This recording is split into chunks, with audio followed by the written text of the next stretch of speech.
I'm Jeremy Gayton. I'm president of Taxi Canada.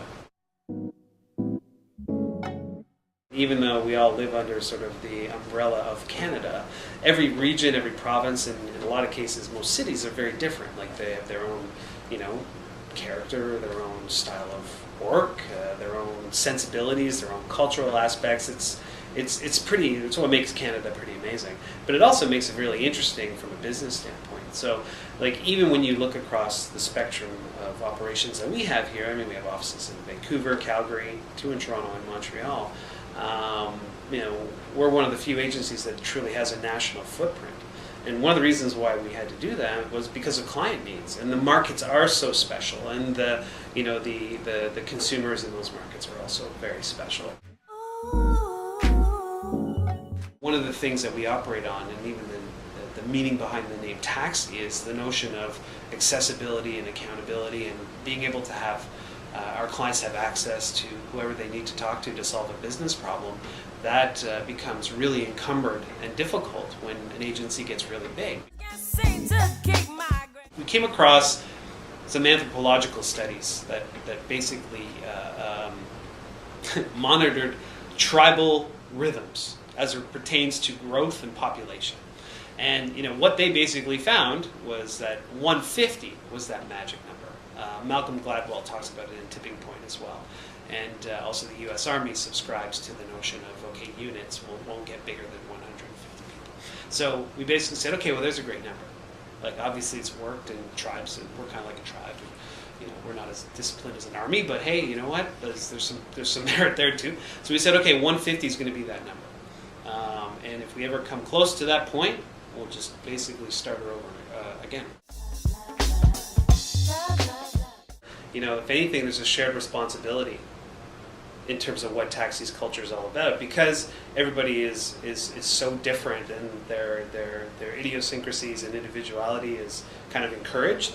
It's that collection of eclectic and sometimes crazy and really unique people that makes taxi's culture what it is. Now, we have obviously tenets and principles or values that we operate under, which is like creative standards and harmony with our clients and with our individuals and stuff like that, and also a business acumen and discipline that we bring to the table. But in terms of the work, in terms of the relationships, I mean, the culture is equally owned by every individual that walks through the door every day. To me, that's one of the most motivating things of working, is having a sense that, okay, not only are you empowered to do something, but that change can actually happen as a result of it. And it's really no different than what our industry is all about too, right? Because sometimes it's about experimentation and being brave, willing to take some risks that may blow up in your face, but also could just as well have an incredible reward out there. It's that notion of like constantly being at the edge, and being at the forefront, but not being so far ahead that you don't know what the next day is going to look like. So, for me, taxi's done so well because we've kind of played at the edge, in terms of trying to challenge what everybody else is doing, maybe coming up with a different way of doing things, but knowing where that edge is, and that's more us. In terms of where the industry's going to go, I think the industry's always going to need people who play at the edge. While we never said it, we were always integrated. I mean, we started taxi with 2 disciplines coming together, right? Design and advertising. So we were sort of hardwired to be able to know how to bring different disciplines together to solve a problem. So having that experience throughout, from day one, when we started doing work in the digital world, it wasn't a real leap for us to be able to say, okay, now how do we bring that into the fold? How did we make that work within the taxi way of doing things? Like, for sure, we had to get some really skilled individuals in that space so that we could bring them in and have them sort of almost by way of osmosis sort of start to share what they've learned and experienced to the rest of the agency. But the integration of it into our clients' work, I wouldn't say has been a big issue for us. The core of what we do is, and Paul used to talk a lot about this in the early days, is that we're storytellers.